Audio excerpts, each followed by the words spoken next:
This is the Flabbergasted Podcast, where we just can't believe you haven't seen it. Every episode, we discuss a movie that one of us has seen and the other hasn't. And sometimes that neither of us have seen. Follow us on Instagram At flabberpod. and subscribe in your podcast app of choice. I'm your host, Jessica. I'm your host, Rogi. Let's get to it. Hi, everyone. Welcome back. To the thrilling conclusion of the Hunger Games trilogy-ish, because Mockingjay was one book, 2 movies. That's it. That's all I got. That's it. Wonderful. Okay, yeah. It's Rachel and Jess back again. Have at it. So yeah, this is, it's just kind of one of my things when I have a book that I like and then they split it up into 2 movies and I get so excited because I'm like, man, this is going to be great because we're going to get so many more details. And then I watch the movies and I'm like, did they even read the book? Wow, you're coming on harsh. Like, did they even read the book? Because I don't think some of them did. Obviously some of them did because there were key points that followed along with it. Some of them being the writers and director and because there are some directors that specifically come into projects and they are proud of I didn't read the book, I just did it based off of vibes or whatever, and I think that's the stupidest thing in the world. But with this one, I think more so in the second movie than in the first one with part 2 that they just didn't follow along, and that hurts my heart. But yeah, so because there was a lot happening in that sentence, you're saying Part 2, Mockingjay Part 2, did not follow along as closely as you would have liked it to. Correct. More so than Part 1, which also did not follow along as closely, but if you were ranking them, yeah, Part 2 is worse. Yeah. Okay. Yep, I would say so. Which is tough because it's it's the ending. It was the final. You want everything zipped up. And so I wanted it, but it just wasn't there. And that's okay. And that's just my preference. And I know a lot of people really enjoyed the movies and they thought it was great, even though they had read the book. So, if it makes people happy, great. But for me, I was a little bummed as I did this rewatch just because I was like, man, come on. But that's okay. So Rachel will not be rewatching this film again, ever. That's not true. Films. Because I rewatched it for this. Oh, okay. I'll rewatch it again. Just checking. So yeah, just jumping into Mockingjay Part 1. We are just taken because this is right after Katniss found out that District 12 is gone. And so she is really struggling to come back to reality. Really, her and Finnick they're just mentally out of it. We see them and just really struggling with those things. PTSD again, just figuring out what that new reality is in District 13. Figuring out who these people are, just gaining, trying to figure out who they can trust and what that looks like. Just all of those dynamics all over again. Their place in this world. Yeah. Thank you, song lyric. And so, yeah, that's something right off the gate. And then Katniss gets the opportunity to go back to 12 and see it and just kind of really get grounded in what's really happening. Does she get the opportunity? Yeah, they fly her back there. Or does she there's a whole thing about she thinks she needs to see it, but we don't want her to go. But okay, fine, we'll let her go. Yeah, they gave up that fight real quick. President Coin did, but yeah. So she gets to go. She kind of gets re-grounded like that. I feel like that kind of reinvigorates her of what she's going to be doing moving forward. Just by being able to see her old home, see the town, see. This is before or after they asked her to be the Mockingjay? This was, I think, before they asked her to be the Mockingjay. Okay. Because she wasn't mentally in a place where she could even say, yes to that. Because she was just still, running that off. Ever stopped anyone before? How she is in this movie / area is very much, she is much more of a broken shell of a person than she was prior. So I think it is different. But, yeah, there's a lot going on. So, yeah, we're seeing some of the struggles in the districts. We're seeing Katniss. She hasn't accepted yet, but the symbols of the Mockingjay are now banned. And so kind of what we talked about last time, I really liked seeing Snow's granddaughter when with the braids. undid her braid because she realized, this is a symbol. This is what He's talking about Which like is very, very high critical thinking from a girl seeming to be whatever age his granddaughter was, by the way. Yeah. Like, I mean, she because I mean, well, she had even the specific conversation with him of like, everybody wears it like this because that's how Katniss wears it. Yeah. Like, and so, but I mean, in Snow's speech, they were actively executing people like Right. after he did it. So it was just like, I felt like that was a really turning point for everybody, just seeing exactly what that means, and Katniss seeing what that means and what she needs to do and or if she's going to accept that position. But it's not until Peeta's interview with Caesar Flickerman, that I believe until after that she realizes that she's like, hey, I've got to step up and be the Mockingjay, or else we're never going to be able to move forward. We're just going to we got to just come together and overthrow Snow. I mean, her focus was Snow, and everyone else's focus was, the government and tyranny and all that stuff. her focus is we have to make him stop hurting Peeta. I think just like Snow in general, but yes, also Peeta. Because at that point, Peeta didn't look like he was hurt for the first interview. But we do see that progression of Peeta. Oh, I mean, yeah. that is a huge point, because I think Peeta does like 3 interviews, and each one He's looking worse. he's, a husk, a shell. Yeah. That's a great way. Just a husk of shell of a man. Like his cheekbones are thin. Like he's obviously lost a bunch of weight.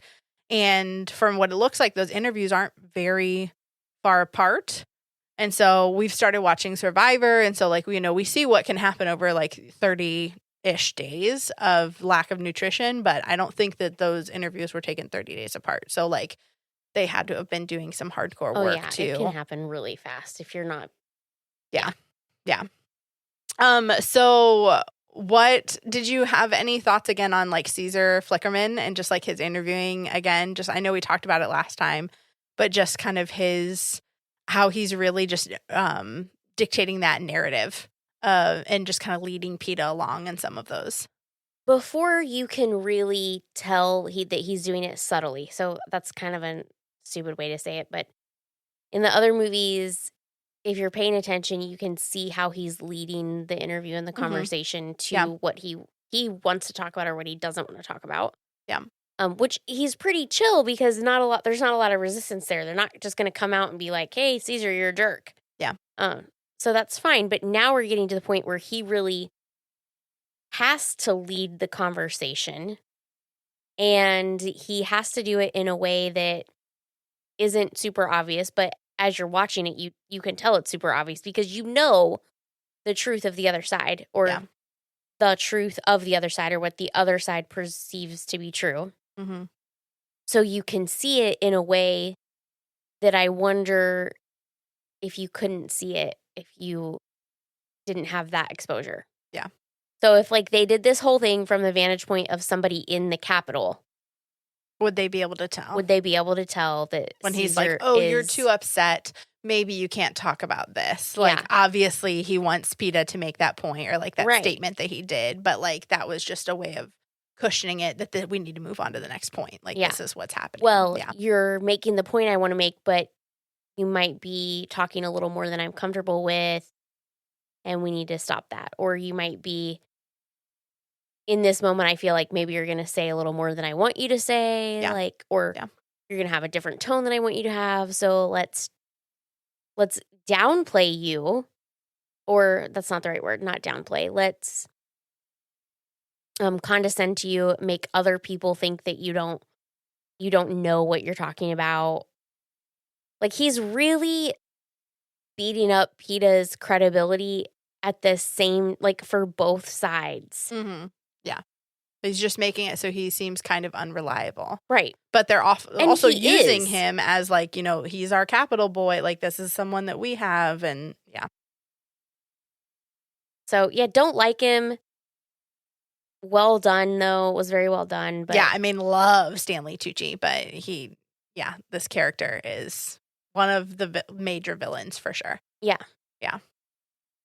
So what are your thoughts on Coin in the first movie, in part 1? She is very strategic. Mm-hmm. I like the actress that plays her. Okay.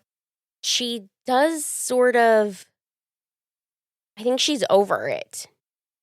Over. Like, she's over the empathy piece of getting what she wants. Like, well, I think that's a good point, because in District 13, they just don't have empathy. Like, they don't use empathy. Yeah. That's not one of the emotions that's cataloged within them. They are very strict and rigid. Like, the amount of calories that you get in your meal, that's exactly how much you need to be enabled to do your day. They have it down to a science. So that way there's absolutely no waste. There's nothing that you don't have time for anything but exactly what you're supposed to be doing. And so her mental space hasn't used some of these things that she's had to do with these new District 12 people, or who, some Capitol, whatever rebels coming in. She's had to figure out how to communicate with them without just dictating, this is what we're doing. Yeah. Which I get, like, there's value in that, but it's not, there's a line from one of the Star Wars movies that always sticks with me, and he says, only the Sith deal in absolutes. Yeah. And so there is definitely something to be said for having your day completely mapped out and having your calories completely down to the science. And, like, yeah, there's something for that efficiency, but we're not, and now I'll reference another movie, we're not, like, paying attention to, like, the human factor, which is, where is that empathy? Look at what these people have gone through. Like, you have to bring them along. You can't just drop them into District 13 and be like, here's how we do things now. Yeah. Like, there are going to be that transition period. Adjustments. And yeah. Which it's in the books, like, they have a little bit of leniency, but not really a lot. And so. And honestly, Katniss is just lucky she doesn't get kicked out. Yeah. Like, because in some, like, especially.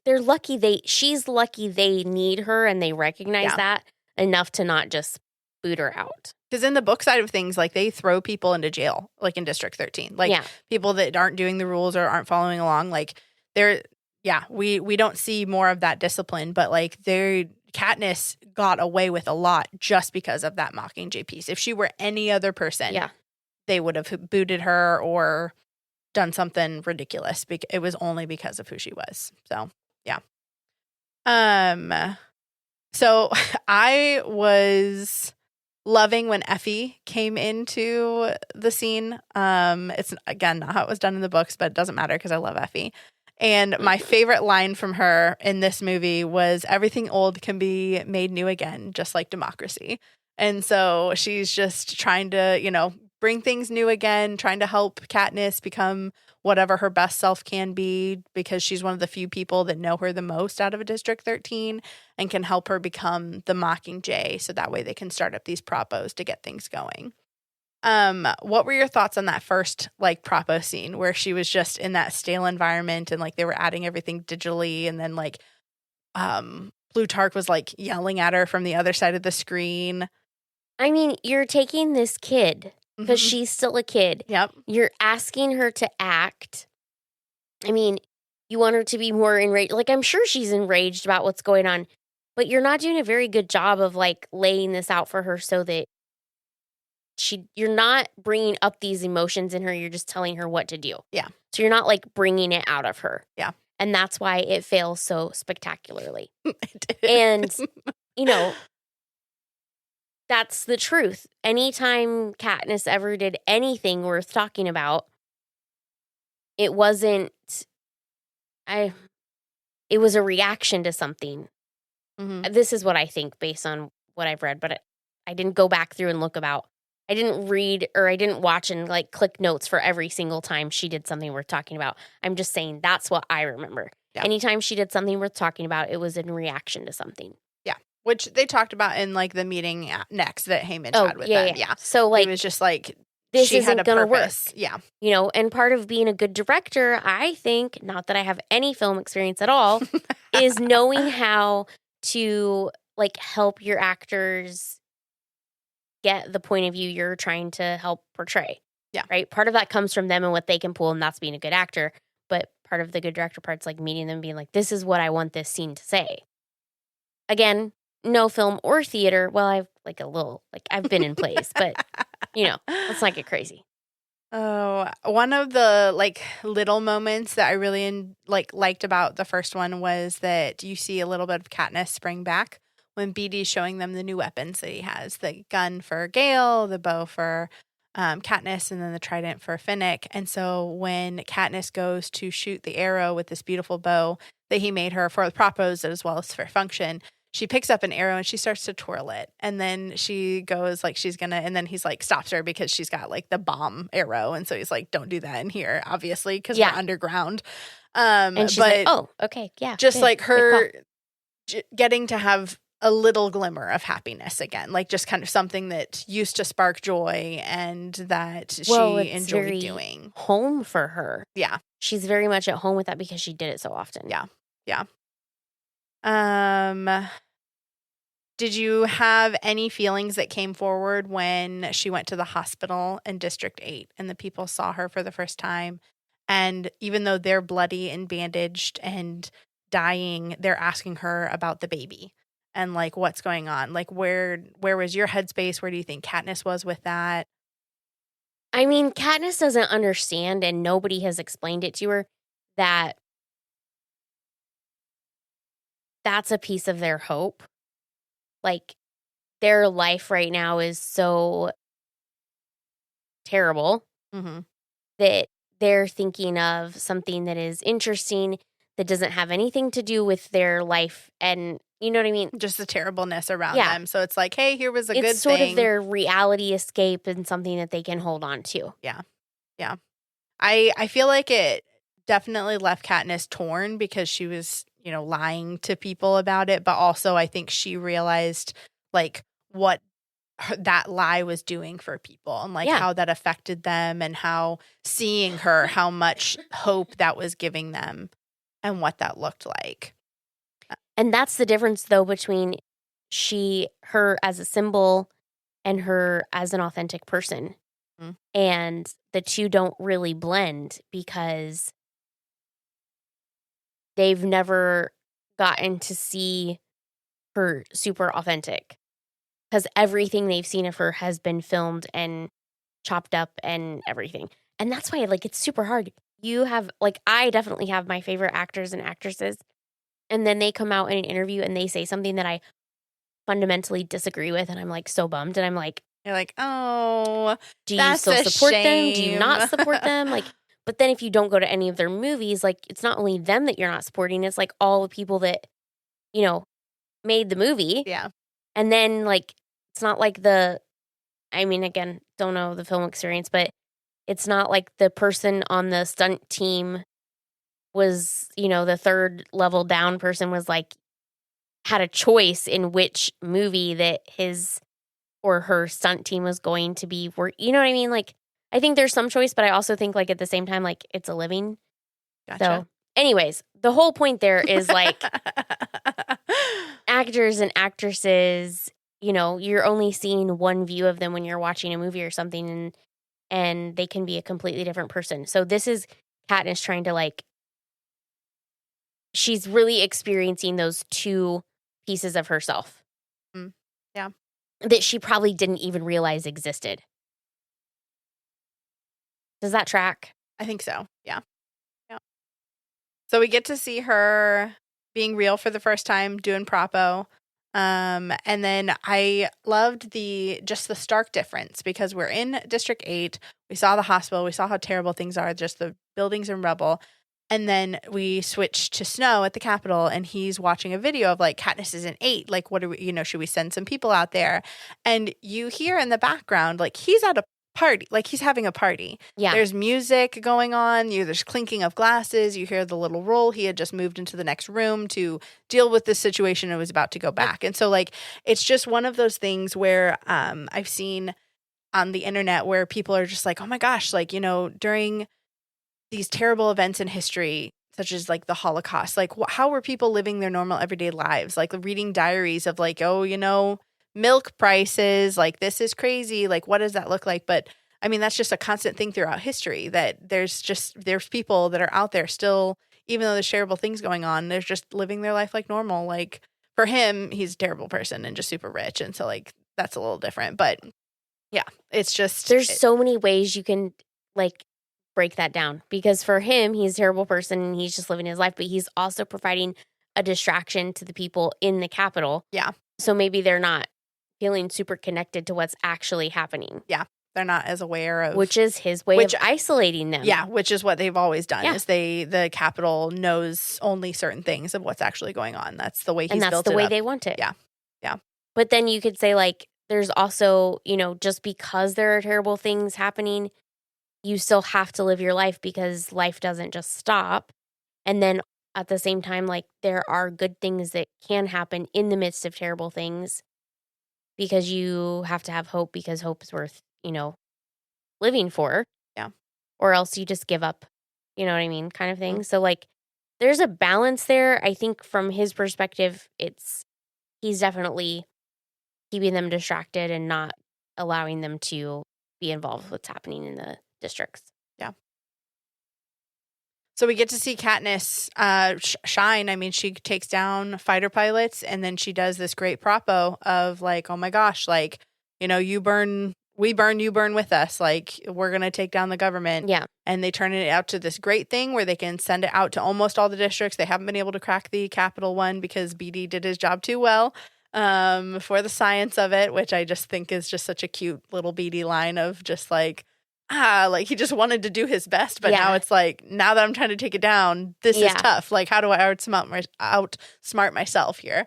And so, yeah, I think it is interesting to see Coin's reaction to Katniss after she sees that first propo of how, like, encouraging she is. And she's like, oh, we're going to do this together. And just her attitude has that, she's not, you know, lowering, like, she's not super, super excited, but she is, you know, thrilled, or she is happy for what she has done and is continuing to use Katniss as a chess piece in her own little game that she's doing. And that's exactly what it's like. That's how it feels too, because she flips, right?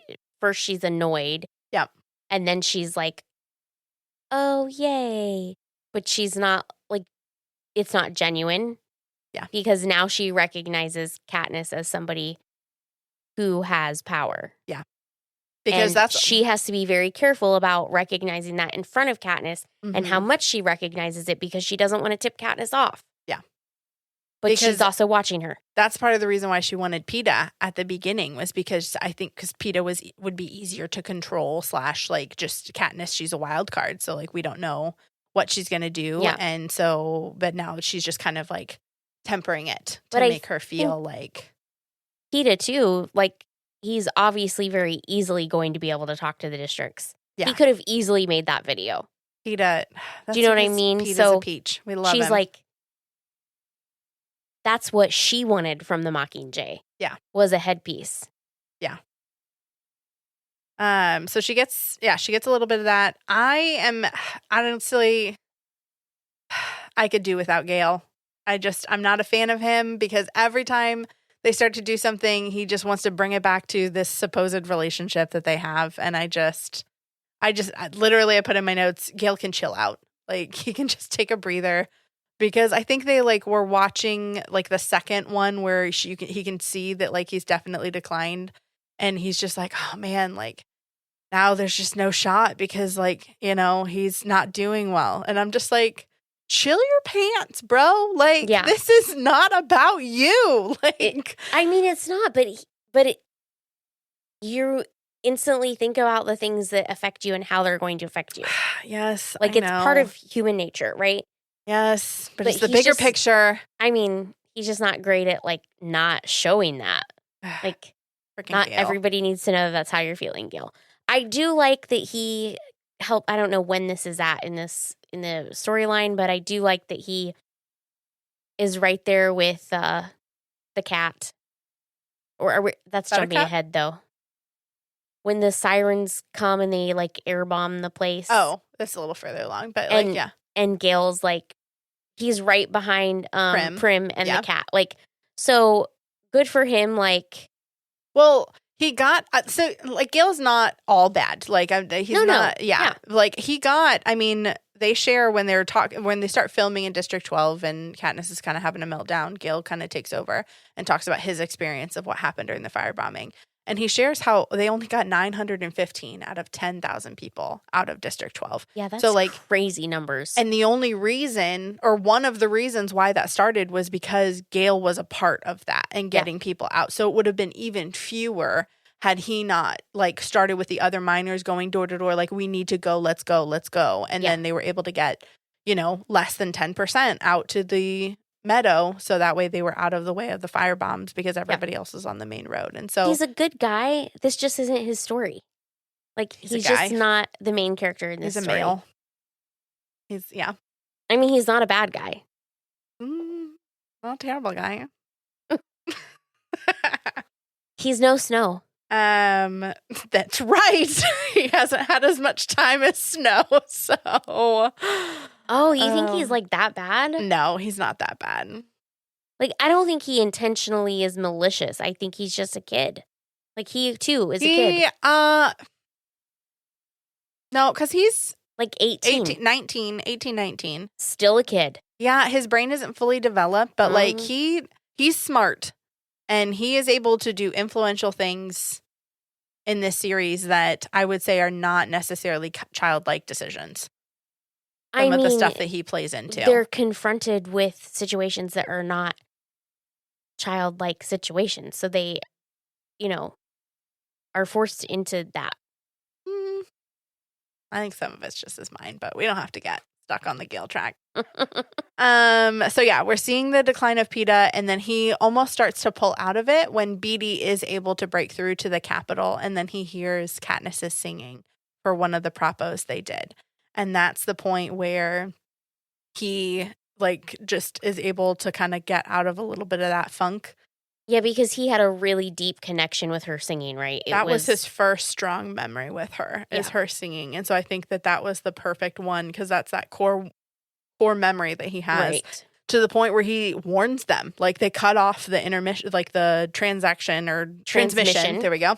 They cut it off because he's starting to warn them that, like, hey, they're coming. They're going to come bomb.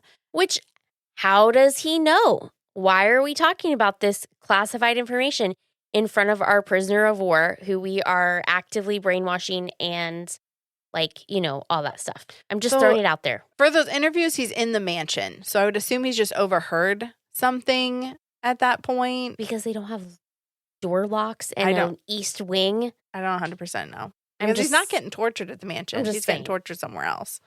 I'm just saying. But, yeah. So they do a drill. Prim goes back for the stupid cat. Gale is there with Prim. They make it in movie time. Gale, you know, is running through the doors as they're closing. Like, blah, blah, blah. If that door would have really closed when it looked like it was closing, they'd be dead. Yeah. They'd be smushed. Yeah. Which, first of all, here's the deal. They said they have 6 minutes to go down 40 flights of stairs to get through the blast doors. I have very recently walked down the Space Needle steps in Seattle. And it took us much longer than 6 minutes. How many flights would that be? It was not a 6-minute adventure. It was, I don't know, I think 30 some. I don't know. It was 832 steps. Whatever that is. Google how many flights of stairs the Space Needle is. But it was a lot. I'm wearing my shirt. I made it down the Space Needle stairs. Shout out Seattle Space Needle.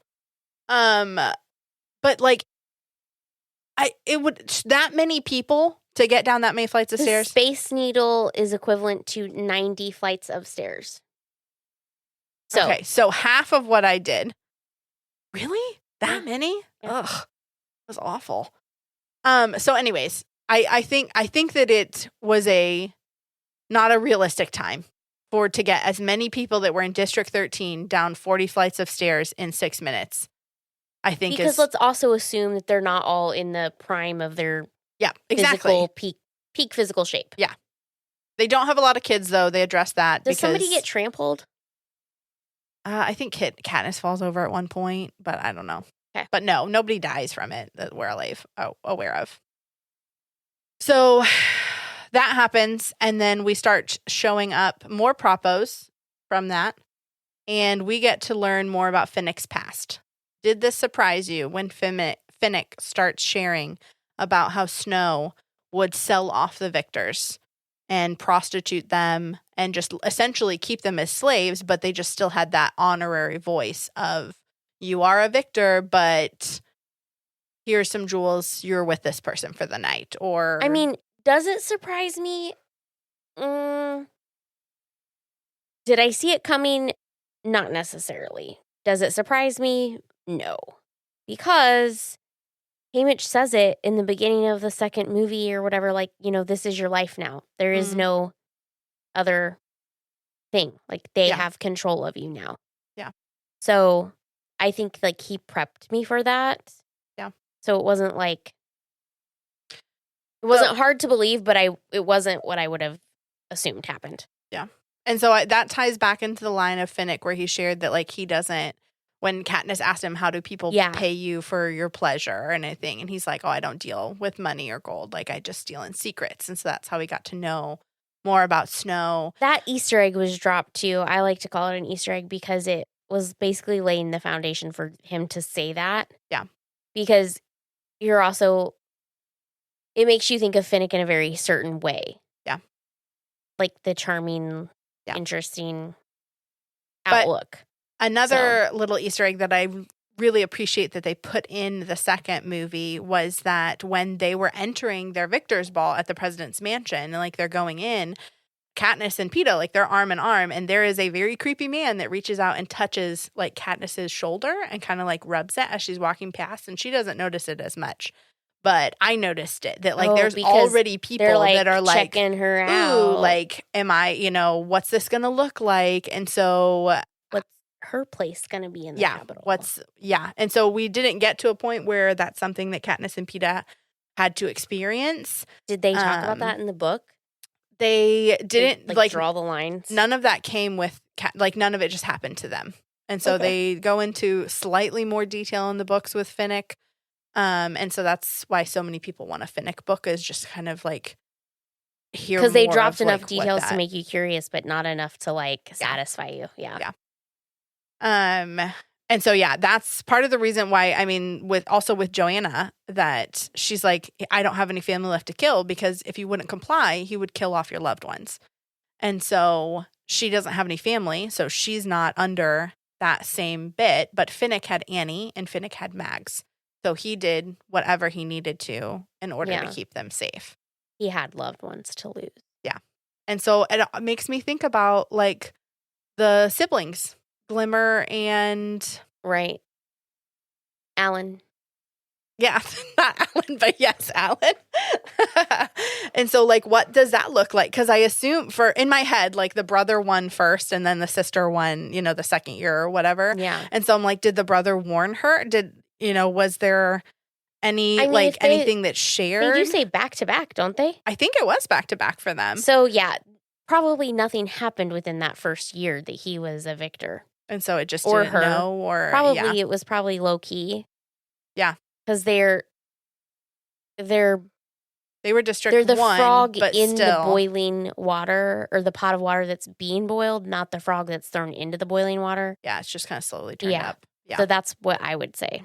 Yeah, it just adds more trauma to the victors and just everything that they've gone through and continued to go through. Which and I think points out a very specific, like, you think you know and understand something, but until you've had conversations, lived, in that space, you don't always have the understanding that you think you had. Yeah, that's a good way to put it.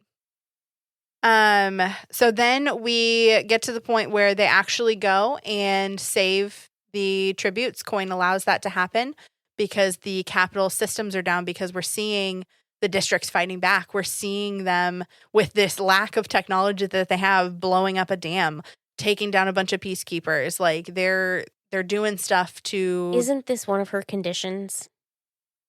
It is, and so they hadn't done it yet, and so now Coin was like, "Okay, we're at a point where we could do this, so we're going to go ahead and do it now." So they send off a mission. They go and grab them. Essentially, Snow like lets them out. Like all the Capitol stuff is back online, but they still are able to leave people. Did you expect Peeta to be like I don't have a great way to answer this or question. Brainwashed in the way. Yeah. Just him hijacked and attack Katniss the way that he did. Was that surprising, or did you think it was going to be like all lovey-dovey ending? I didn't think it was going to be lovey-dovey because, I mean, Peeta wasn't rescued and she was. So and stuff has happened. Yeah. So I didn't expect it to be lovey-dovey, but I expected it to be deeper than that, but I did not expect him to, like, try to strangle her. Yeah. Like, because the last thing we see is her warning. No. Him warning. Katniss. Like, that's the last interview, I think. And the only reason that came out was because he saw her singing. And so, like, that, I feel like that kind of pulled him out of his trance of that hijack venom that they had been using on their tracker jacker venom they had been using. And so because she got that singing, that's where they got that warning. And then I think they dosed him up just like again and then let him go. To see, I mean, because if he had been successful, like, can you imagine if they had let her in the room by herself? Oh, he definitely could have killed her. He could have, because he threw Haymitch off of him. We know how strong he is, even though he's been tortured. Like, yeah, he could have done a lot of damage, which, I mean, was Snow's ultimate goal was to hopefully he can get close enough and then we won't have to deal with this anymore. Yeah. And whatever happens, happens. So, yeah, Peeta, he's just been through, my poor boy. I just love him to death, and he's just been through so much. But yeah, I really, really appreciate what we got to see of Coin, because in this movie, she gave 3 speeches to 13, and you see that progression of the crowd in each of them, because it's just like, thanks for adjusting your schedules. Here's my update. That's the first one. Second one, they do their hoo-ha cheer at the end because things are happening. Third one, she's like rallying them up. Yeah. Katniss is there by her side for part of it. Then she dismisses her. And then they're all cheering because Coin's the best and she's directing us in the way we need to. Yeah. Yeah. And so we're really seeing Coin, I mean, just escalate. Escalating. Just how she is just laying her groundwork for being this knight in shining armor that has come through, and she's just utilizing every person around her in the way that she needs to continue to escalate herself through the plans being made. Yeah. She's definitely using people, and she is definitely making moves with that in mind. Yeah. And then we end out this one with just Peeta thrashing him, just so upset, and then just because she tries to see him again, right? No, she doesn't try to see him again. I think they send Prim in, which is again different from the book. They send somebody that has no correlation to do with Katniss because they don't want him to like freak out. So it's just like a random girl from 13 that I think they were at school together or some whatever. Random girl to So they sent Prim in and yada yada, and then he's freaking out on the end. And so it's just the last 2 movies, you are just cut with here's the turmoil we are in. Like, this is what's happening. There is no like good feelings of what we're gonna do. Like they've purposely made it that like this is where we are, high stakes. Yeah, this is what's happening. Yeah. So that was Mockingjay Part 1. What were your thoughts on this one overall? I don't love them. You know what? Let's just lump them together. I don't love them. There's just so much happening, and I'm not feeling very satisfied about any of it. Okay. I don't like the Gale stuff. Mm-hmm. But I do, he is still a kid. He does have good character, but I don't like him. Yeah. I don't like Katniss. Like, she's not endearing. She never has been. She hasn't. I'm coming down kind of harsh on her because she is a kid. She doesn't know these things. Like, she could have had a very different life, and it would have been so different and cool, and like it could have been something else that it's not. Yep. And so also maybe it's not that I don't like Katniss. It's like I don't like this for Katniss. Sure. Yeah. But I do think she's trying to make the best of an awful situation. So she bargains for Peeta to go rescue him. She bargains for Prim. Get her cat. And I think I was going to say something about that. There's a time, like, and Rogie would step on this if I was here. Like, he would help me, like, make sure I'm saying this right. But, like, there's a time where you can use your privilege to help elevate yourself. And there's a time where you can use your privilege to help those around you. Yeah. And so I do think that Katniss does try to do that. Yeah. I mean, she's always, her theme throughout the entire series is whatever she needs to do to protect her sister, to help her sister. And so she's going to do that. So, I mean, again, continually. Even if that is something as silly as keeping a cat, which, listen, I am not about to kill a cat, okay? And yeah, that's not me. But in this very extreme situation where our calories are counted, like keeping some food for the cat, that's a big deal. In the books, like, it's one of the bigger fights. Like, Coin is just like, okay, rescuing Peeta. Like, obviously we don't have the resources for that. But like the cat one, that was an uproar. They were like, no, like, we're not going to. And so they end up moving them to a slightly higher room that has literally a kitty door. So it has to get its own food. They're like, it's not allowed to have anything from the kitchens. It can go out and hunt and do whatever. But like, if it's not back by a certain time, it's locked out. Like, and so they have to do this whole thing. And so that's probably part of the reason during the raid that Prim, because she had to go up to their level to get the cat to come back down. And so that's why she was so late. And so that's why she was a little late to it. Yeah. But yeah, I mean, yeah.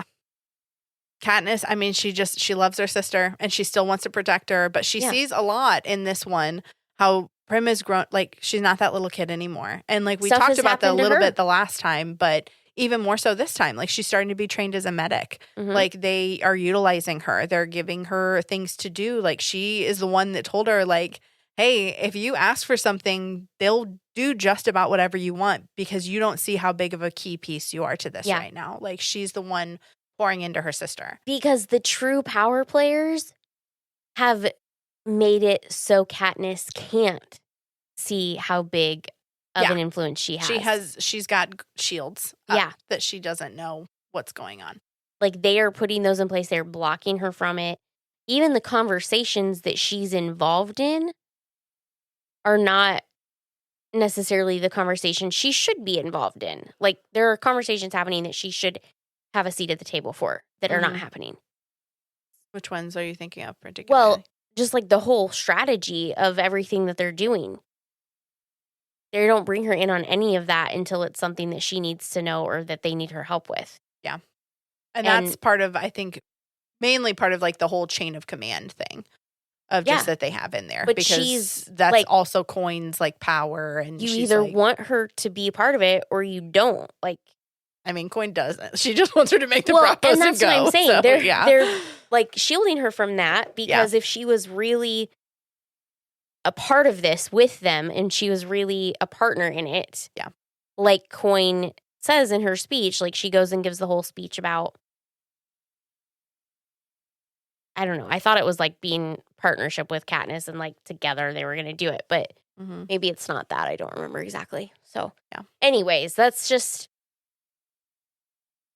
There's just a lot to unpack there, but none of it's like leaves me happy about anything. Yeah. I mean, it's definitely a first parter. Like because there just wasn't any wrapping up at the end, and so was there a montage that I missed? A montage? Yeah, I don't think so. So first big fail right there. No montage. There's no montage. Yeah, you guys, listeners, if you've been with us, you know how I can love those. Yeah, like there was nothing. I think the funnest thing was her getting her suit. And she does make a comment, if I recall correctly, she's going to fire an arrow like outside and they're like, "Oh, don't do that." And she's like, she makes some comment about the suit wasn't just meant to be worn or something, like it's like it's functional as well. And so because Senna, he thought of everything. Like he put in like different pockets for things and he made it so that way she would, I mean, So I really enjoyed that part too because she knew. Yeah. And I think he knew too. He knew that she wasn't going to just be this figurehead. Yeah. And I think there are people that see that potential in her to be more than a figurehead, like Plutarch, like Haymitch, like Cinna, but none of them stick around long enough to have a freaking conversation with her about it. So there are more conversations in the books, but again, I digress. So there were a few of those spots that I liked, but there could have been more. Yeah. I feel like a lot happened, but it felt disjointed. Okay. I think that's where I would settle. Okay. So we're moving into part 2. Just fuddling right in there. We've got Peeta. He's going through his conditioning to try to come back to being Peeta. Katniss is really struggling because pretty much since he choked her out, she is like, it's not Peeta, it's a mutt. Like, literally calls him a mutt. Like, this is just a capital toy anymore. Like, this isn't my Peeta. We're moving on. She has checked out on him.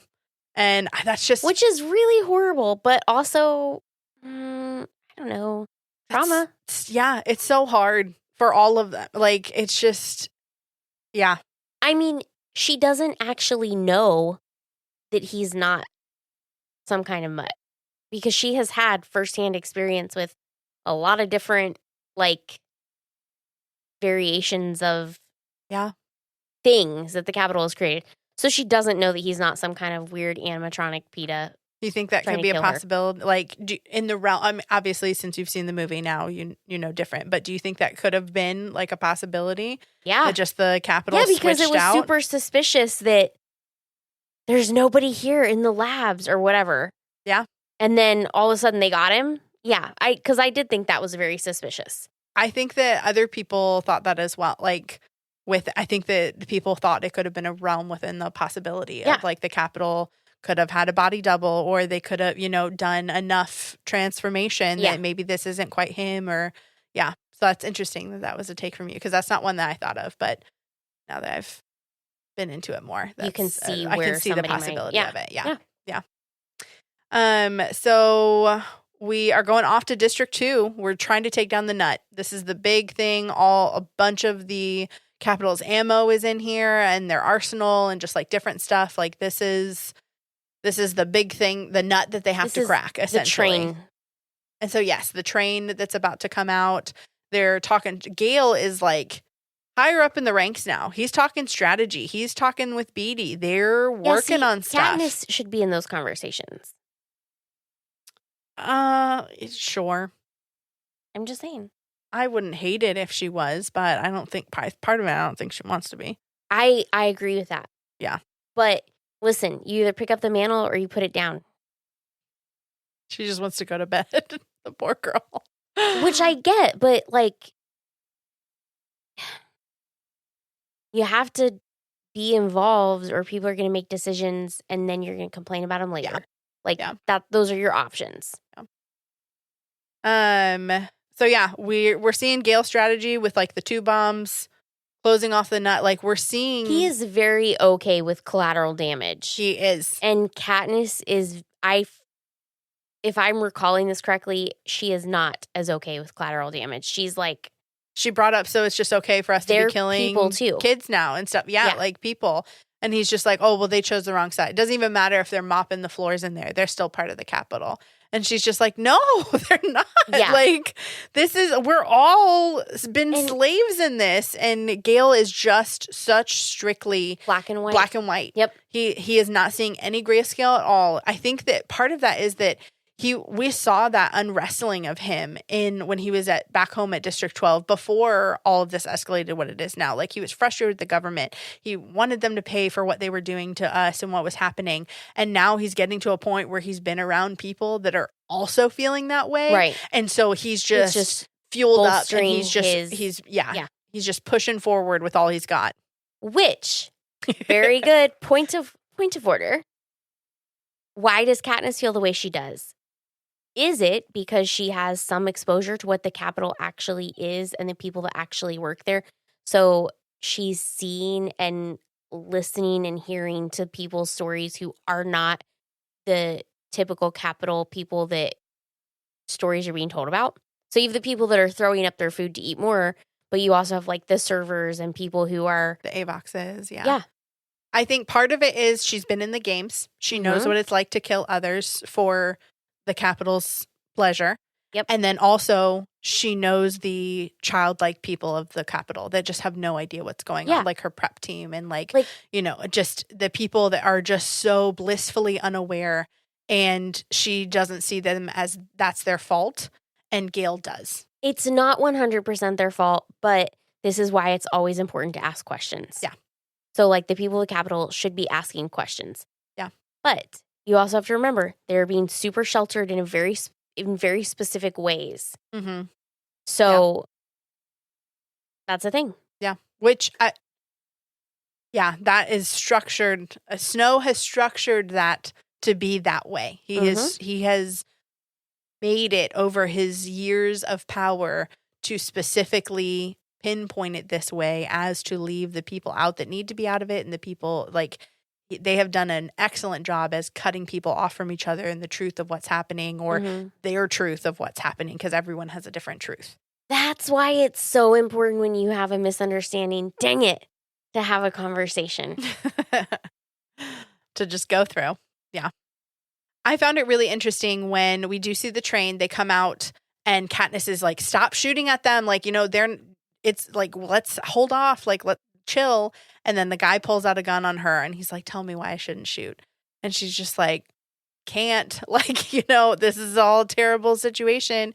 And she goes back to the first Hunger Games of the people that died in that. Like, she's not in just living in the moment now. No. She is remembering every single person that has left her life or made an impact on her life, or that has died in a way that has led her to this moment. And she's just like, I know it's terrible. I don't deserve to be here. Like, this is all an awful situation, but we don't need to be killing each other. Right. Like, this isn't what we need to be doing. And I felt and that is a beautiful, like, speech. I thought that she did a wonderful job because we saw, I mean, Haymitch was trying to go over her speech with her right before she walked out, and she was like, and he throws the cards, like, because she's not here for it. And so I thought that from her heart, just really seeing how she was feeling and where she was in the moment, I think was the best thing for the rebellion at that point in time. And I don't remember if she was mic'd up for it or not, so I don't know if they got the whole spiel, but I think that was a very telling way to see where Katniss is, and where she'll continue to be moving forward. Is of the people in a way that's caring for the people. Yeah. I found it interesting to see the correlation between Snow's plan to allow because once they take the nut, like, they've got that, and so now it's just they have to overthrow the Capitol. Yep. And so I thought it was very interesting to see kind of the correlation between Snow and Gale's, like, minds and plans of attack, where he's like, okay, we're going to have the Capitol people just come in a little bit, and then that way the rebels can come in, and then the game makers will have those traps for them. And so we'll just kind of let them feel safe, but then plow them with all this stuff. And so, like, that was one of the things that Gale had went over with BD earlier, just kind of like decoys and like delayed stuff. And so I found that very interesting just to kind of see how some of their mindsets were aligned. And I'm not comparing Gale to Snow. Well, I know they're like not the same people. I see both of their mindsets with this war with each other. They're fighting similar ways. Styles. And yeah. I didn't draw that connection at all, but now that you say it, I get it. Yeah. But it's not one I would have grabbed on my own. Gotcha. How do you have any thoughts of the game makers that have now laid traps throughout the city? That was one of the things we were frustrated about in the games, is how they could change the game so much. Yeah. So now they're doing it in real life. Which I'm like, the game arena was specifically designed to be able to do that. How, like, did they retrofit the Capitol to do that? Or was it always designed in such a way and they added things as it went along? Like, we need this here and this here. Like, just in case we ever need it. So yeah, I'm not quite sure how the pods were designed for that, because honestly, that would be wild if they created that many pods and then just already had them in, because they look like, when you see them, like they're just like a part of the infrastructure. They're a part of what's going on. So that's a great question that I don't have the answer to. I think that it does show how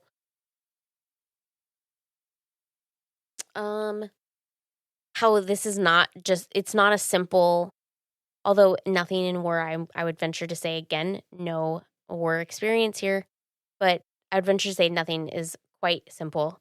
But it's easy as an outsider to be like, oh yeah, it's easy, just go get the thing. Yeah. But when you see them going to do it, you realize, as the outsider, again, even though you watched the games, you realize, okay, it's not that easy. Like, just the wrong step or the wrong lean or whatever can open up a world that you have to immediately adapt to. And if you take too long, you're dead. Yeah. And if you act too quickly, you're dead. Like, there's a lot happening there. Yeah. So we did get a little piece when Finnick and Annie get married. We get to see that back in District 13. 5 seconds we get to see Annie, that's adorable. We saw her a total of 45 seconds throughout the movie, probably. Like, wasn't a lot. But we do get to see Finnick have some happiness. Which is great, because that's the hope that I'm talking about. Which, you don't know this, but they also broadcasted this, so the district could see some happiness and stuff that was going on. Like, they made a propo out of it. Peeta made the cake. Like, they made it kind of this, they tried to make it as joyous as they could. So I think there's definitely a gap with Peeta making the cake. Like, we don't know that. We don't really know what's up with Peeta. Yeah, he's just... Like, we haven't really seen an update on him, really. Yeah. Like, we're not getting enough to see his progression. Because we don't see any of his progression. No. When we see him next is... Yeah. But essentially, he is working through with doctors trying to get the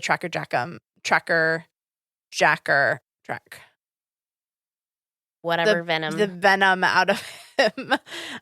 So that way he's like getting kind of back to normal. So they're just working through, like, Katniss isn't a danger, like, because they altered his memories with the venom. Yeah. And so they're trying to reverse it. And so that's what he's been doing this whole time. But he works really well with like doing things that he's used to doing. So like he was super excited to be able to decorate a cake. Yeah. And like, yeah.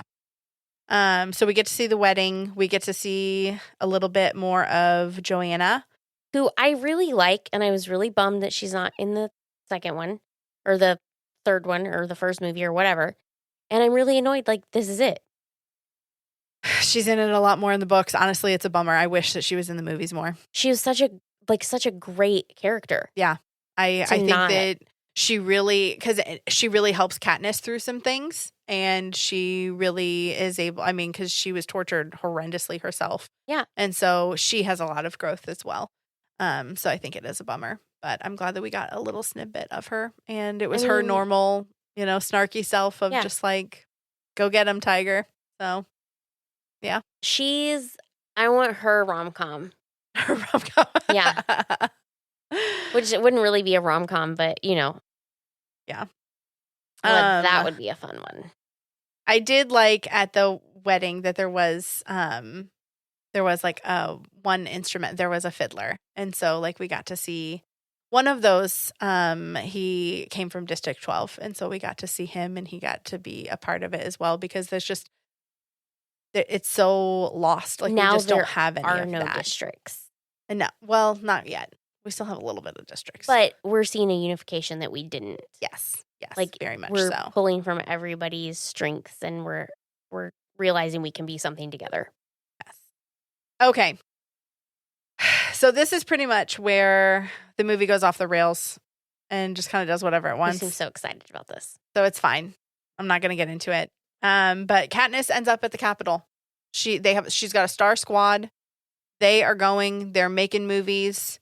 That's it. They're making movies. They're making propos because they are farther behind what's actually happening. Yeah. And that's like their way. But Katniss's main goal is to kill Snow. Like that's all she's trying to do is she just wants to get there, kill Snow, see what's going on.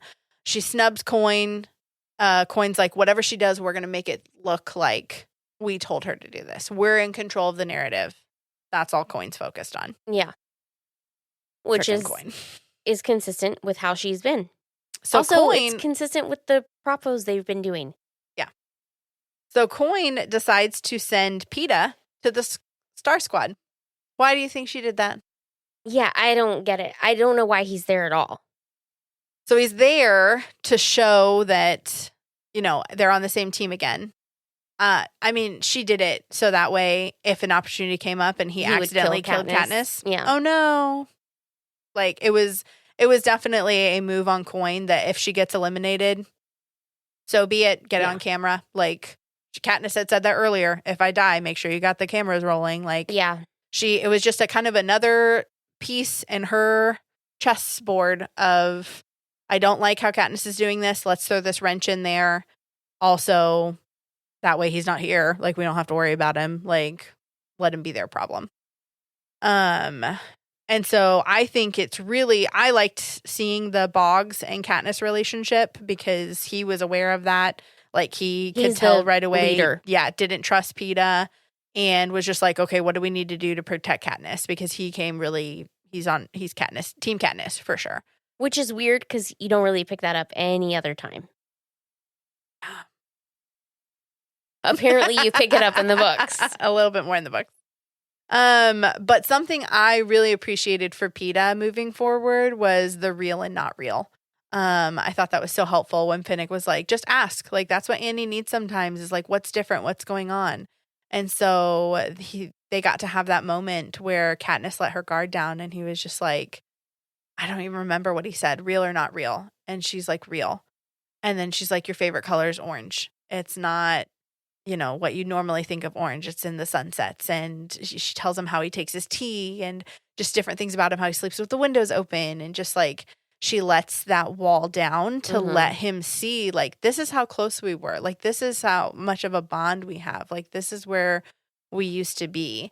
And then she just puts him right back up. And she just, because she can't handle being with those shields down for that long, especially with him because he's hurt her and she doesn't know how she's feeling about it. And Gail's, of course, there. And so that's a whole thing. But the whole thing. Yeah. I appreciated the thread of real or not real and how it continued throughout the movie. And from Peeta's standpoint, like, does he still sleep with the windows out? Like, does windows open? Like, does he even like that now after everything that he's been through? Because that's a very, like, could be scary. You're not only, you're telling me what once was, but we aren't those same people. Yeah. So how do we find our way through without losing each other? Again. Yeah. Yeah.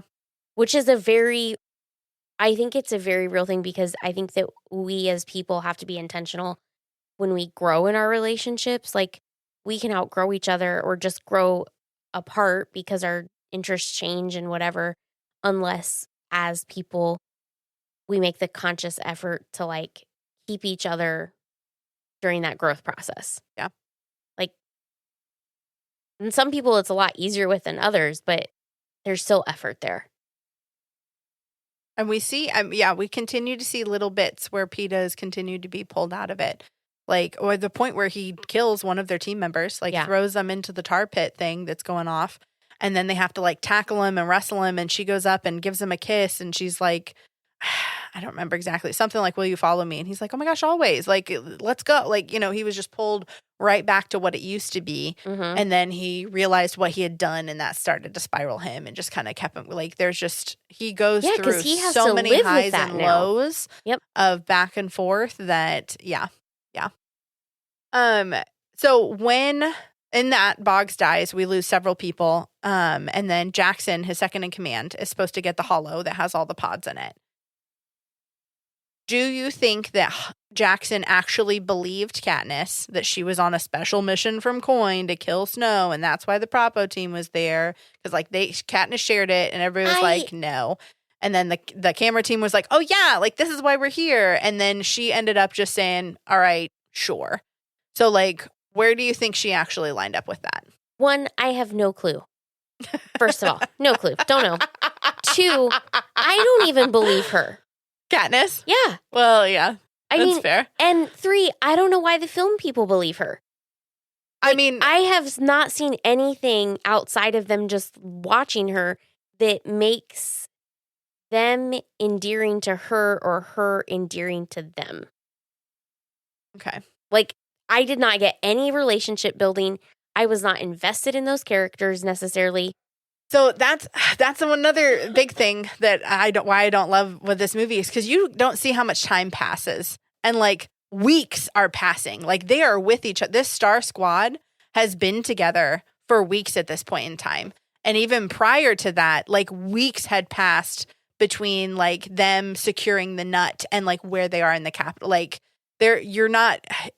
That's where it's difficult to see the relationships because we're not seeing them on screen. And also we don't know how much time has passed, but these people have spent a quality amount of time together. You know what's really helpful in showing when a lot of time has passed and a lot of things are happening? A date? A montage. If only. If only. So yeah, I mean, they could have done it tastefully and, on brand, but they just chose not to show me how these relationships have grown and why the film people have her back when she's telling a lie to the second in command. Like, I don't believe anybody. Real or not real. Everybody's lying. That's all. So we're heading to the underground. Super creepy, awful. Honestly, I wish we had more lore on this too. Like the Avoxes that are just trapped down there for having to, work their way out. They talk a little bit because Pollux, one of the cameramen, like he was down there for 5 years and then they had to pay his way out. Ooh, one of these guys is Foggy from Daredevil and the guy from Mighty Ducks, Fulton. He's Fulton from Mighty Ducks? Uh-huh. Not Pollux, but the other one? One of the people. I don't know which one. Okay, pull it up and let me see. So I'm super curious. I love Mighty Ducks. Who doesn't love Mighty Ducks? I'm telling you what, y'all need to get I don't know who is supposed to do Mighty Ducks, but it needs to happen for this podcast. Viewers, message in, call, text, email, tweet, Instagram, DM. Tell Rogie Eldon you want Henson Mighty Ducks done. is who I'm talking about. Okay. The Hunger Games, Pollux. Mockingjay Part 2 Pollux. Show me his picture. It's Pollux? Mm-hmm. Show me him when he was in the Mighty Ducks.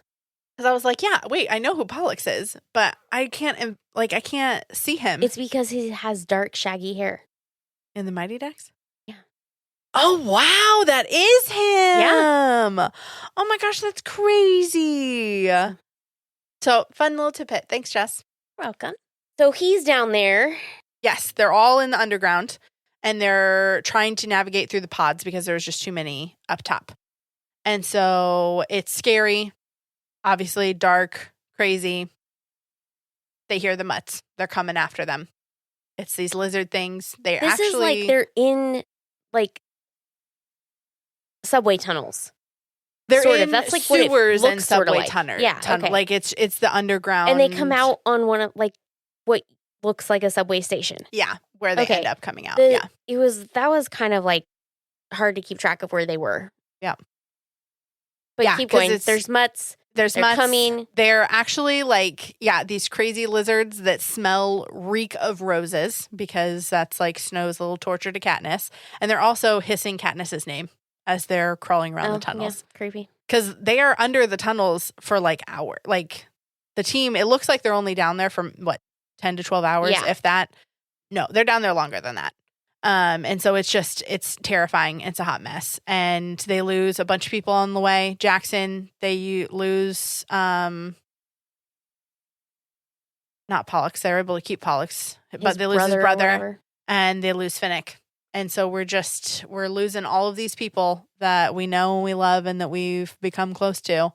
And I know that it's just it's hurting all of them because every step that they get closer to trying to get that goal, they're losing those people along the way. And so it's just so tough for them because I know Katniss, because she just wanted to do this on her own, and which she would not. She would have failed miserably. But she just doesn't want to see all of these people. I don't think she didn't want to do it on her own. She didn't want anybody else to be endangered while she's doing it. Yeah. She wouldn't have been able to do it on her own. I agree. Yeah. So we get up and we get to see Tigress, who's one of the stylists from the games. And she outfits them. So that way she gives them a place to rest and then outfits them so that way they can go out and join the masses of people that are heading to the Capitol Square for supposed Children protection. first. Yeah. Yeah. So, yeah, I'm not going to go into all the details about it. But we do see the rebels are attacking. Things are happening. She can't kill Gale. He's given his nightlock pill to Peeta. So and he's getting captured. He's getting pulled away. She can't do it. And so Katniss is really just trying to figure out what her next move is. And because she's just lost. She doesn't know what's happening.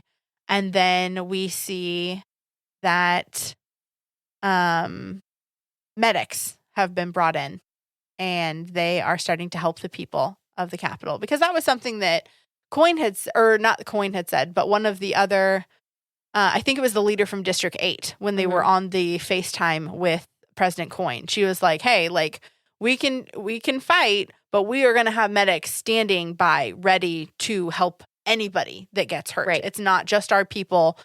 It's people. They are here to help people. They are all people. And so we see the rebels attacking and then the medics come out and lo and behold, who's there? Prim. Little baby Prim, which is odd because in District 13, you have to be a certain age to go out into the field. But Prim was there and she was not of age. So why was Prim there? Well, that's obviously a Coin thing. Frickin' Coin. Yeah. So yeah, Prim's Playing there. with people's lives. Because also, why would she do that particular trap? Yeah. I mean, why I was know she that there was right at Gale's the thing, Capitol? Like, but who authorized for Right. the Mockingjay's baby sister to be right there in the thick of it? yeah, and for the little bombs to drop, like the sick people, like these weren't active soldiers either. Yeah. Like they're all Capitol kids, Yep. basically. With the delayed bomb that went off to draw people in, and so that goes off. And then we see Katniss starting to burn, and then we wake up and she's trying to heal. Another thing, Which I hate. which part? I hate that she's right there. Yeah, she can't do anything. Nothing happens. She has spent all the last years of her life, all she's been trying to do is protect her sister. And kill Snow. And she gets taken out. She gets taken out and she can't protect her sister anymore. And then her sister dies in that specific instance. And who got her help? Because obviously the smart thing would be to just let her die there. But no. Well, there's a bunch of medics right there. So yeah, I mean, she had to have a bunch of like skin grafts done, everything, because she was burning. Like, Yeah. it was because she was right by the bombs. So she gets the help that she needs. And then they are starting to have the talks of like what it's going to look like to kill Snow. Which, how long do you think that was?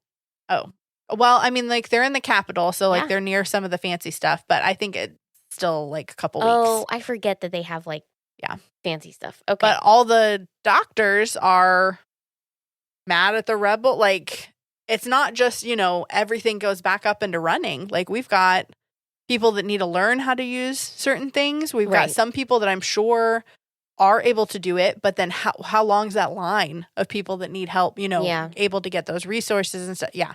It's still a lot of work. She's the that's gonna have to be done. Mockingjay. Everybody, like, if they weren't able to kill her without it being noticed, Yeah. like, as soon as people know, they either have to send like an assassin after her or let her live, because everybody's going to be asking about her. We already saw how they all asked about the baby. So we get to the point where she's all good to go, and she has an opportunity to have a conversation with President Snow. Do you think that how did you feel about this conversation? Do you feel like it gave them some good closure together and just seeing like their relationship? Because they've had multiple talks together throughout this series. And so we see him, how he shares about, they're never going to, they had agreed not to lie to each other. He's not wasteful about he's not wasteful about losing lives. He's very specific and intentional when he does it. He mentioned how the bombing was aired live. And so everybody saw. His guards turned on him. No one was left on his side after that. And so Katniss is there trying to decide, was it really Coin? Like, was this then not a capital plane that did it? Was it Coin that did it with the capital plane? Like his guards assumed he authorized the bombing Yes. of their children essentially and Yes. turned on him? Yep. Yeah, definitely. That's definitely not a Snow thing. Yeah. And so it was good, I think, for Katniss to have that clarification. But it's rough that she has to have that conversation with the man that she's been trying to kill for that they've been on such opposite ends. Like she didn't get to be a part of the planning or to even, which I mean, no one would have wanted that. She would have never approved that if she had found out about it, that's how that was being done. Obviously, because she has more value of life than a lot of people. Quite a few people, turns out. Yeah. Do you have any other thoughts on that conversation with Snow? I always appreciate this concept because I've seen it done in other movies, like We Promise Not to Lie to Each Other. That only works to a certain extent. Like, you have to both buy into it, and that's really tricky. Mm. So that's interesting, but I think it's very fun as a tool in a movie. Yeah. I also think, like you said, he's saying the things that are making her think, which kind of sucks because she needs to now analyze this and think a little bit more about it. But I do appreciate he has always seen her as a position of power and influence. Yeah. And he has responded accordingly. And he also has acknowledged that to her. Like, even in the second movie at the very beginning. Like, he acknowledged that you are in a position of power and you need to make people believe that you're really in love and you didn't, show us up. And Coin has never really acknowledged that. Yeah. And she's even let Katniss think like that she's just a tool. Now, I'm not gonna lie, Katniss has wanted to think that. She hasn't leaned into this idea of having power and influence in the way that she has because I understand that. She is still a kid. Yeah. So I get that. But Coin has seen this and he's acknowledged it from the beginning. So I respect that. I mean, he's still a very bad guy, but that's interesting to me. Yeah. I appreciated their conversation and their relationship more after I got to see the next movie and the next book because that's him in his younger years, because this is not his first relationship with someone from District 12. And so we really get to see kind of more of that history of like him and specifically District 12 and what that looks like. Do you think that informed the decisions he made with Katniss? Yes. Like because of the knowledge he had previously of District 12, like he was making certain decisions throughout that, 100% sure. Okay. And that's what I think led to some of the certain things. And even like Prim's name being drawn. Because we talked about that in the last one, that I feel like they know which one they have it planned out and everything. And so it's because of their background as to why I think that he realized how dangerous Katniss could be and was very specific about keeping tabs on her and what that looked like because he knew what it could. So he's a creepy stalker person too. I mean, yeah, we know that already because like he keeps such tabs on everybody. So many people, he can't keep tabs. Like it's literally impossible to keep tabs on everybody. So the people he's worried about, he's keeping extra tabs on, and because of the struggles he's had with District 12 in the past, he was keeping a pretty tight lid on that. Not tight enough because they have the whatever that gets blown up and destroyed when Gale gets whipped. The what? The whatever they call it. The hob? The hob. Oh, Yes. okay. The little black market, Yeah, they shut it down. Yeah, but he wasn't keeping close enough tabs on it to not let it get started. It's been around for a really long time, and there are certain things about the hob that don't run anymore that they did back in the day. Okay. So then we get to see Coin talking with the victors, and she's like, here's what we have on our agenda today. Just a couple things. Here we go. We're going to execute Snow. Thanks, Katniss. You get to do it. Woohoo. And then, we've just got all of these trials and executions of all these capital people and what that's going to look like for, the next forever. So, hear me out. We could follow through with these barbaric executions or Capital Hunger Games. Woo woo. There are little babies in there, and we'll see what happens. It might be good. Let's see. What do you think? What were your thoughts on that? I'm like, this is stupid. This is stupid. I'm firmly in a heck no. But I can see somebody who is stuck in the anger phase of their grieving to lash out and want all of the capital's children to be killed. Her statement was, it balances the need for revenge with the least loss of life. Says the woman that just bombed more capital children. Yeah. So, logically, I'm like, okay, sure, that's a good argument. But these are people. That's not how you work. That's not okay. You're just repeating history again. What's the point of this whole thing? Why are you different? Yeah. How are you different? How? What has actually changed if that's what we're going to do? Yeah. So this wasn't really about change. It was about a transition of power. Yeah. Control. Yeah.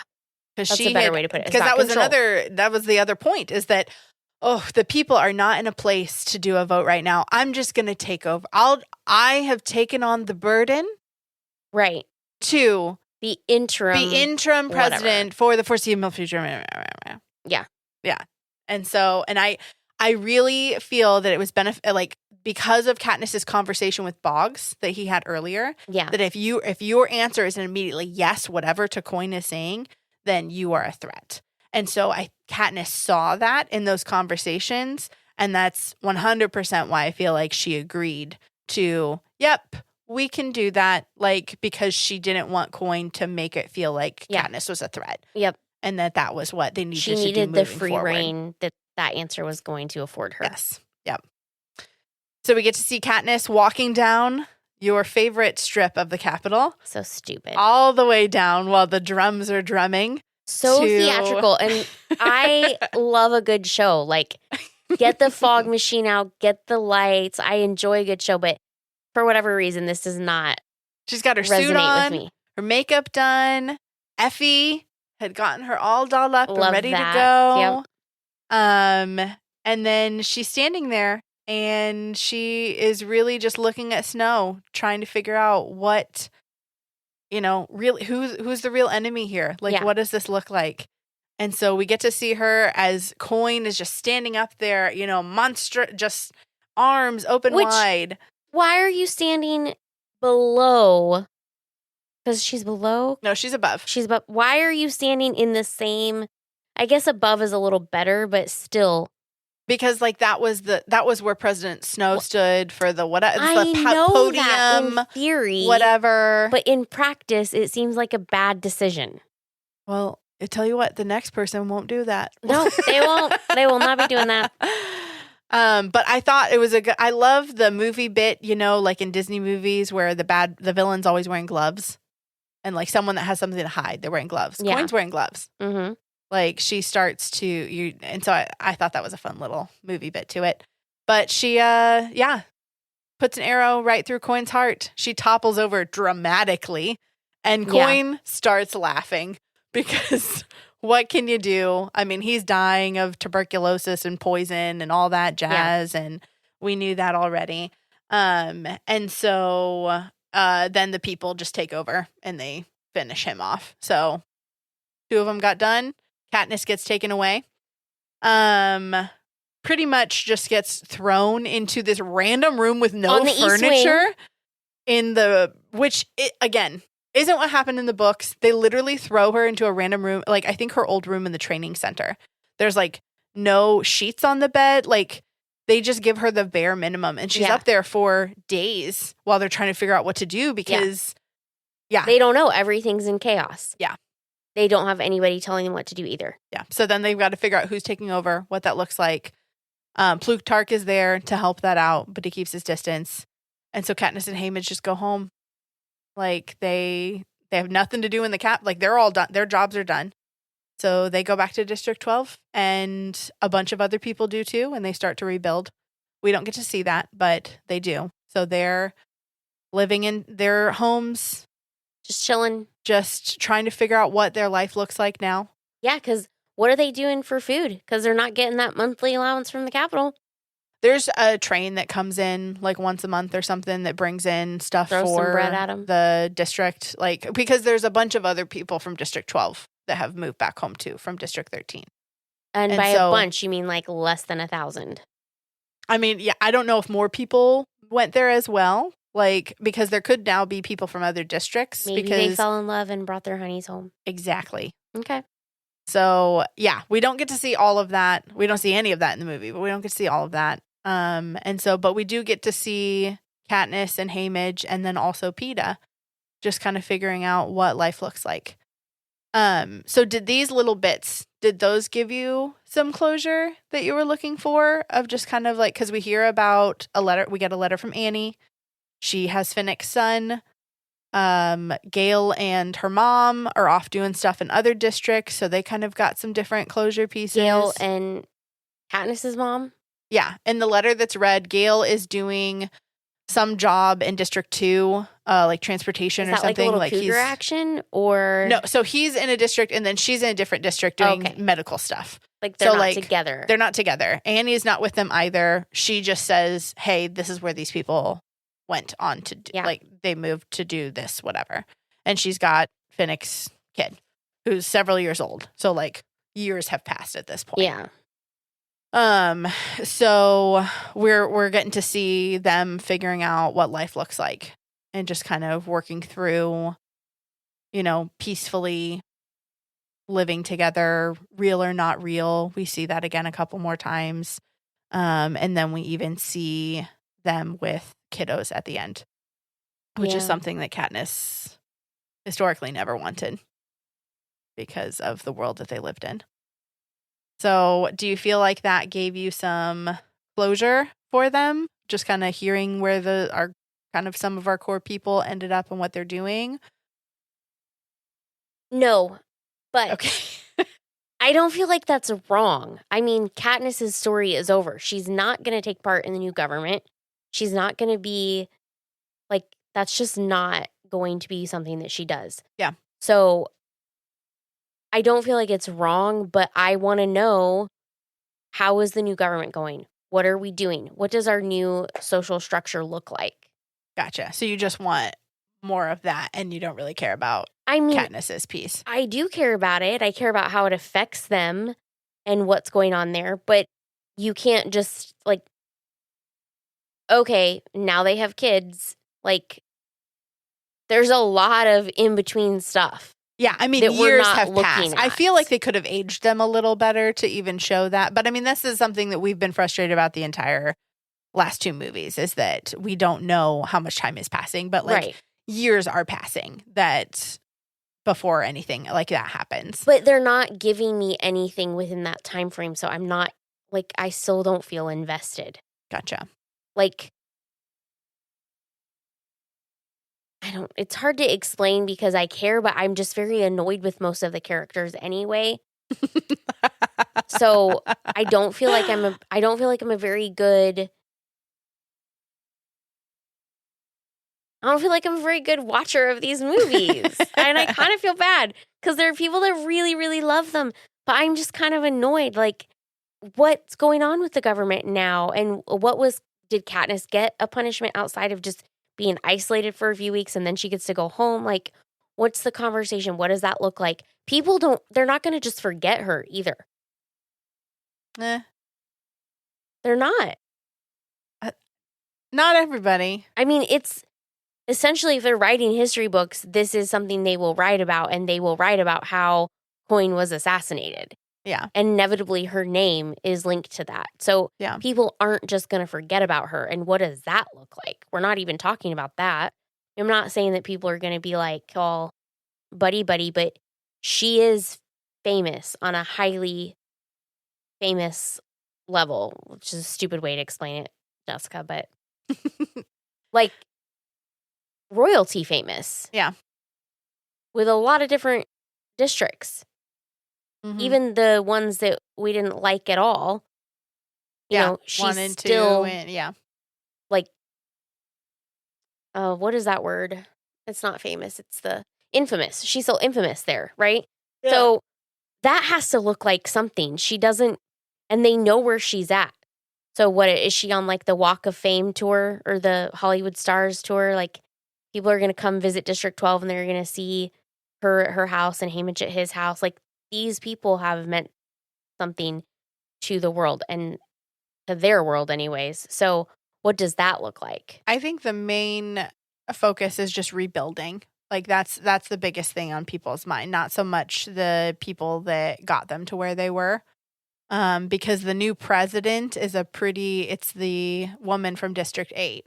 And so like, she's very no nonsense. Like, what do we need to be doing next steps? Like, I don't have the manpower to do this certain thing. Like, and so I think that's more of the focus is like, where did the celebrity go 10 years from now? It's more so, hey, we have so much work to do. So what's the first step we need to do? And then moving forward with that. And I think it would be cool to see more of that. We just don't get it. I hear that, but I don't think that's 100% realistic. People are going to remember her and what she did and want to seek it out. Oh, sure, but not in the next 10 years. Maybe which not is where we are pretty much with this movie. Like at the end is in the 10 years. Okay. Well, I mean, I don't know about that even, but that's how I end the series feeling. Gotcha. Like that's fine. Yeah. There were different pieces and characters that I was invested in, but not that many. Like, who is my favorite character? Joanna. You got so little of Joanna. And we don't get a lot of her. She's not even in the first movie. I like that. I like the training montages. There's a lot of political things happening here that I get and make sense to me, but I don't think the movies flowed in a way that I wanted them to. I think it might be because it's a very specific continuation of the story. Yeah, because it's just Katniss's point of view. And so Katniss doesn't care about the government. So that's why we're not seeing it, is because she's at home doing her own thing, trying to recoup. And that's all she's doing. So she is not in the Capitol figuring out what's going on. She has no idea what's going on. I mean, she might have a little bit of an idea, but like she doesn't care about that. And that's why we don't see it, is because everything has been from her point of view this whole time. Which I acknowledge and recognize. Yeah. I just don't like it. Yeah. I'm trying to think like, here is a movie that I like, and I like the trilogy set, which is not actually a trilogy, even though it was a trilogy. Yeah. Oh, wait. Is it? It's a part 1 and part 2. No. The Matrix. Oh. So there's a whole complete story in the first movie, and the second and third movies aren't broken into 2. My bad. Or the third movie's not broken into 2. But the second movie ends on a cliffhanger, as does this one. And then the third movie just wraps it up really nicely, but there's a lot of weird stuff that happens in the middle. But I don't know, like I would watch that, and that I'm trying to like, what are the differences here? I can't figure it out. Audience, if you can help me figure out why this through line didn't like connect for me based on, listening to all my other commentaries, I would be curious. It is okay that you're just not that interested in it. You don't have to I'm interested come up with a in reason it. for it. I just don't particularly like it. Okay. I definitely like talking to you about it because you like it, and there are things that you're pulling out of it, which I can agree with or disagree with. And like, I think some of the things I noticed, maybe you haven't noticed. Yeah, there's been a couple because things that I'm you've noticed that I haven't seen through. a very so. fresh viewer. Yeah. So I enjoy that. And I like that you're passionate about it. I also, like, there are some really good points in this. Yeah. And so if people like it and they're picking up on these good points, one of the things that I like about movies is it's like, what is this movie really about? So what is the Mockingjay about? I mean, I don't know that we can separate Mockingjay out, but, right, symbols have power. Ask questions. Government's the worst. No. But ask questions. Yeah. Like, for sure. And, don't let yourself get isolated in your beliefs. Like, if you're not having conversations with other people, you're not developing empathy. Yeah. So, Yeah. I mean, I can definitely take away those things and say they're worth mentioning. Would I watch it again? I don't know. Maybe if we were like doing something, we wanted to turn it on. Just had it in the background. Yeah. But not sit down with a bucket of popcorn and Yeah, maybe. Yeah. I'm not going to say no, like maybe, but probably not. Yeah. I'm sure that I will watch it again at some point. It's not one where I'm going to sit down and watch it once a year or anything. But like I said, yeah, if it's on, I'll watch it. So you will read the books like once every couple years or so. Yeah. But yeah, especially now that they came out with like Haymage's book and they're going to be doing that movie next year. I'm going to do another reread, even though these are after. There's still stuff keep it that fresh touches for the base back and forth to it, and so yeah, I'll reread all of them before Haymage's movie comes out again. I need to do another reread of his because I've only done one and it was just a lot to digest, but. Yeah, I didn't mind the ending. I liked to see Katniss at peace a little bit and just her. I mean, she's not super happy because there's so much that's happened, but like she's able to find some happiness, and something with like a life with Peeta where she's not depressed the whole time. And Haymitch is there too. Like, yeah, they're kind of their own little family now. Yeah, they're their own little unit. My favorite, I think pretty much what it came down to was Peeta throughout the whole series. Like, it just. What? I would have never him. guessed. He's such a good guy. And like, he makes people feel comfortable. He makes people feel safe. Yeah. And so I think the reason why I gravitate towards him is just because like those are attributes that like I like or I want to show other, like I want people to feel safe and comfortable around me. Yeah. And so I think just kind of seeing some of those little bit similarities, that's why I'm so drawn to him. And I feel like he has a lot of good one-liners. He does. He's very clever and he has good timing. Yeah. Him and Effie, honestly, both of them. I love them. Yeah, Effie I would have thought would have been your favorite, but a tie for first. Yeah. That makes sense. Yeah. I mean, I love Katniss and Haymage. They're just harder than I am, and so I just don't relate to them as much. I mean, I relate to them a little bit, but like not as much. So, did you have a favorite scene of either of these two movies? I think it is it's just the blurb about how the suit is functional and like she's going to use it as such. I like that. I think that's the best one. Okay. Which I couldn't really articulate specifically, but I just like that concept. Mine are just like the little scenes, like the one I talked about with Katniss twirling the arrow, like just getting some joy out of that.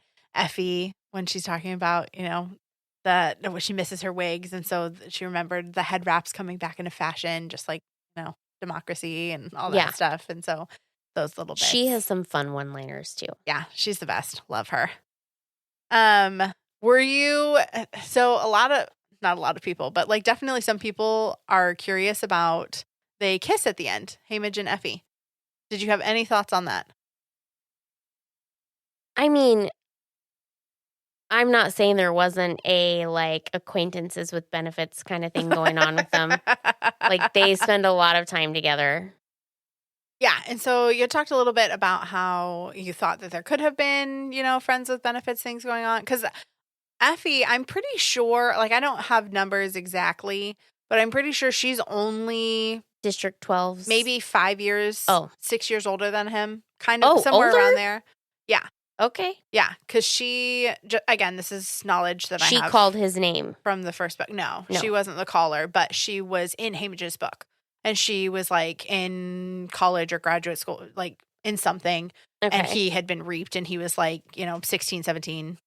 And so Okay. I assume So for within that's not very college, much like older. they aren't that much far apart. And they've been together for, All the 25 years. years. Yeah. And so because he won the 50th.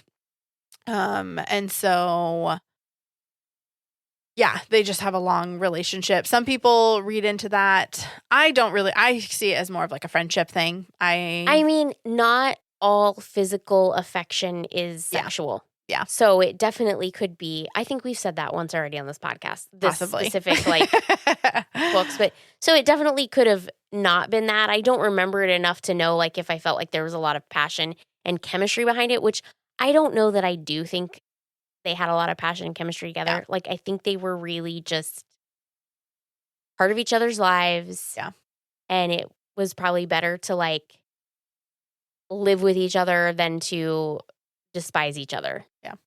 And I'm not 100% sure, but I think that one also might have been improv as well. Because Effie improv'd a lot of what she did. And so I think that one might have just been a because she was staying in the Capitol and he was like, she wasn't going to go back to District 12 if she had to. So yeah. This is maybe her goodbye. A kind of closing chapter for them. Yeah. Okay. Yes, I'm definitely leaning not like romantic-y. Yeah. Okay. Last question. And then we'll be done with this little bit of the series. What or was there any, if anything, what surprised you the most out of like these last two movies that came about from like this storyline? Lack of Joanna. Okay. It was a really good character and they had the opportunity to do with a lot with her and they didn't. It didn't surprise me that she killed Snow, but I wasn't like. That she killed Coin? Oh, that's what I meant. Yeah. Yeah, but I wasn't like counting on it. Yeah. I mean, honestly, she had more than one arrow. She could have just done a twofer. She could have. But I think it was also gratifying for those people that ended up to kill him. For him as well. Yeah. What surprised Which I'm not sure if that's how it went down in the books. I think maybe Finnick dying. Yeah. Yeah, a lot of people were in a rough uproar about that. Reboundy character. Like, he gets knocked down, he gets up again. Mm-hmm. Song lyric again. He is a very, like, resilient character. Yeah. I think maybe that did surprise me. I think that it was a little bit of foreshadowing because Finnick, it's not explained or it's not shown as well in the movies, but he essentially becomes like a big brother to Katniss. Yeah. Throughout all of the trauma that they've been through and just different things. Like they can relate to each other really well and just have a shorthand that she and Gale used to have that they don't have anymore. But like, and so I think with him dying, that was almost foreshadowing for Prim that she was, yeah.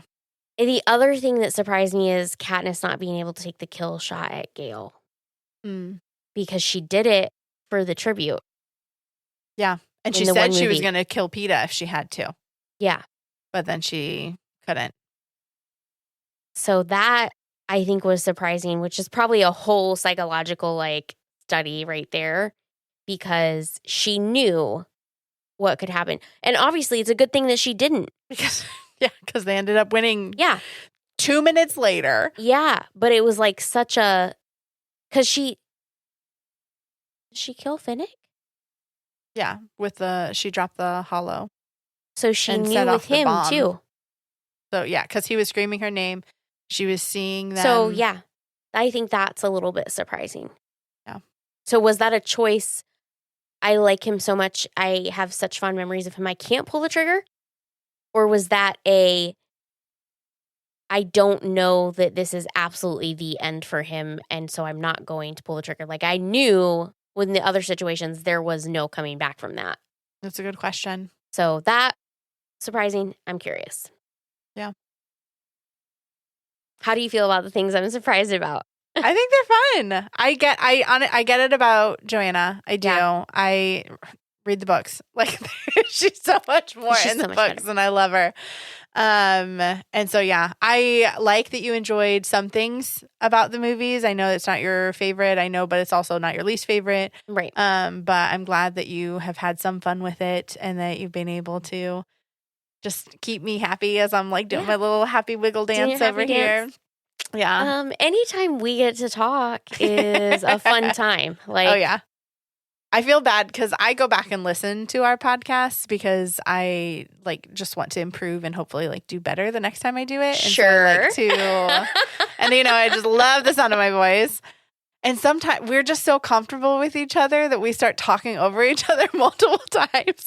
And so like in our very first one, I think we did it the most and we've gotten better at it. But like there's times where we just get at it and we're just like, but I'm still hearing what you're saying as I'm speaking, which I know is like a mind blow for anybody, but like, no, we're still listening and understanding each other, and it's fine, and we're just talking over each other. It's just not great for our audience, so apologies about that. I know Jer is like, you guys talk over each other a lot. Sometimes I do it with Rogie too, but yeah, I try not to, but I just get excited about whatever we're talking about. Yep.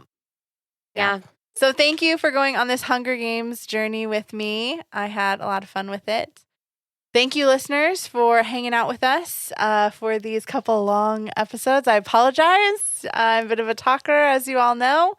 So, yeah, if you have questions, comments, or want us to do any other specific ones, hit us up at the multiple various ways you can do that.